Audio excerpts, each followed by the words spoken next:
it's Arlesha. I'm a purpose-driven mover and shaker, harmonizing life and ambition. Welcome to my podcast. This season, I'm talking about the special stories, lessons, and insights from my 14-plus year run in the sports industry. Throughout each episode, you'll hear about the gems that drive my career approach and my outlook on life, in the hopes it'll inspire you to harmonize your life and career ambitions. Let's get into it.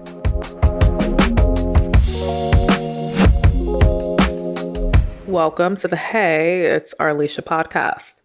These past few months, I've received a collection of questions from listeners and those that I've interacted with, sharing insights on my career and the sports industry and business at large. This episode is going to be a sport marketing Q&A. But before I get into some of the questions, I want to remind my listeners and those who might be listening for the first time to subscribe and follow the show wherever you listen. This way, you don't miss out on notifications on upcoming episodes. This season, you know this, I have been sharing exclusive behind-the-scenes stories, moments, and insights as I take a look back at a near 15-year run in the sports and entertainment industry. How did I get here? I got here though. I'm sharing the gems learned from my time working at elite companies and with championship-winning athletes. So subscribe, guys, so you don't miss out on any remaining episodes from this season.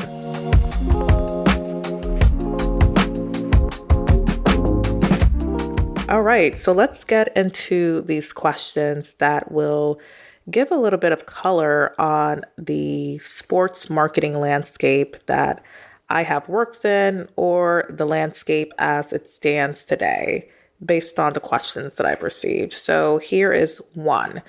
I am keeping all of the questions anonymous, by the way. Question 1.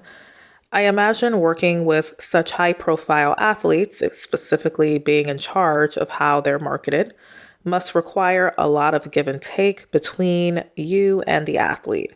How do you separate the public's opinion, your opinion, and the athlete's opinion on how they want to be portrayed? Does it take spending personal time with the athletes, or is there another method? All right, so the method here goes back to the basic principles of marketing overall, right? The athlete, which would be the client in this case, has certain goals and objectives, and you, as the marketing executive or marketing agent, creates plans on those goals and objectives against what makes sense in the market and what makes sense for the consumer or audience to hit the goal of the client. It's no different than marketing a product or a consumer good. The same principles apply to the talent or athlete or personality you're working with.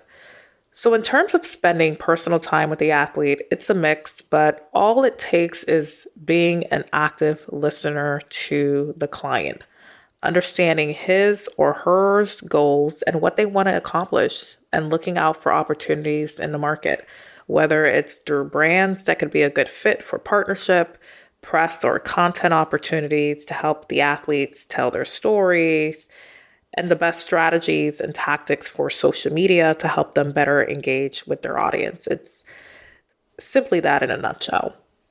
Thank you for that question. So let's go on to question 2. How are you able to balance the personal brand name of the athlete with the broader brand values that they endorse? And what are some of the best ways to devise cultural strategies to help brands stay relevant? Oh, this is a good question. Okay, so when it comes to the brand name of the athlete and the broader brand values that they endorse, the athlete and their values should be authentically intertwined. An athlete's personal value is the essence of who they are, how they show up in this world, and how people perceive them.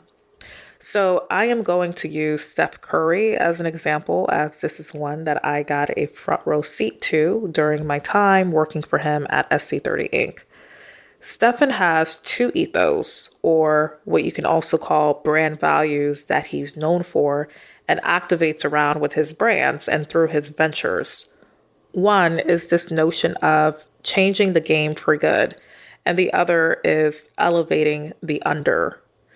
Changing the game for good represents how Stephen shows up on the court and off the court. Literally, on the court, he has changed the game in the sense that he has revolutionized how the game of basketball is played. He led the way in normalizing shooting from a distance behind the three-point line that was not originally welcomed in the game of pro basketball. Steph Curry's on-court influence is that he completely transformed the way basketball teams have played around the league, with more teams today and players focusing on their long-range shooting, which if you are an NBA fan and if you watch basketball, well, not even an NBA fan, if you're a basketball fan, period, you have seen how this has inspired a whole new generation of players today, right? Like a Luka Doncic, for example, who has made his style of play through three-point shooting. And you can see the influence of a Steph Curry. Steph is the greatest shooter of all time, literally. He holds the record for the most three-pointers made in NBA history as of the 2021 and 2022 season, which is the same year I joined his company. And this scoring record makes him one of the most influential players in the league. Steph has certainly left his mark and will continue to leave his mark and change the game of professional basketball. We also see Stephen changing the game for good and how he shows up off the court with his charity work around Oakland, California, and the Bay Area with his foundation, Eat, Learn, Play. And as of 2022, Stephen has a new brand ethos platform framing called Elevate the Under. This is an extension of changing the game for good, as Elevate the Under speaks to his platform of amplifying and creating opportunities for underrepresented athletes. You see this in how he creates these NIL partnership opportunities for women collegiate athletes through his Curry brand deal. And with his underrated programs, he is creating opportunities for junior golfers, including girl golfers. And essentially, it's his attempt to change the game of golf for good, right? Nurturing the future golfers that we hope to see on professional golf tours in the future. And this ethos of changing the game for good is also the brand value. So you see this, right? The personal value of Stephen is also a brand value. This is what he uses to market and promote his Curry brand line of sneakers and apparel with Under Armour. Elevating the Under also extends itself into the content that he produces and the productions that you see on TV today. So you see here through this Steph Curry example that an athlete's personal brand values should authentically align with the brands that they do business with or the platforms that they create themselves. Many brands have actually partnered with Steph because they believe in his notion of elevating the under, and they followed suit with his partnership with Under Armour and celebrating who he is on and off the court as he continues to change the game for good. So this is a great example of authentic athlete branding and marketing at its finest. Simply aligning with Stephen's mission and finding authentic activation points in the market helps his brand partners stay relevant as well, because they reinforced his relevancy in his career. So, great question, by the way. All right, and let's get to the next question. Let's see. This question says, out of the numerous roles you've had in your sport management career, such as talent management, marketing, brand development, brand partnership strategy, and digital marketing, which one has been your favorite and why? Okay, so each role that I've taken on has been an extension of the previous role. So it's really hard to choose the favorite per se, but I would reframe this question to which role has been the most impactful. The most impactful would be my role in player marketing and sales, believe it or not. The sales aspect of my role at CAA And facilitating endorsement deals led to revenue generation for not only the department and the company, but also for clients. And because of that, it creates a deeper connection and relationship with clients, not only because of the revenue that's brought, but the fact that I listened. I heard them out when they said that they wanted to accomplish something or they wanted a particular partnership. And when that partnership came into fruition, the relationship deepened. And you can't ask for anything more than that, right? To have closer relationship with your clients because you are meeting their objectives and quite frankly, yours too. Being in the sales role also taught me how to gather valuable insights from buyers as well as insights into market trends. And this information helped to shape product development and marketing strategies that I was able to facilitate. And not only that, this role also helped me with my personal development and critical skills such as communication, negotiation, strategic thinking, empathy. These are skills that are highly transferable and they help to make a lot of the pivots that I've been able to make throughout my career. So I would say that sales has been one of my most impactful roles.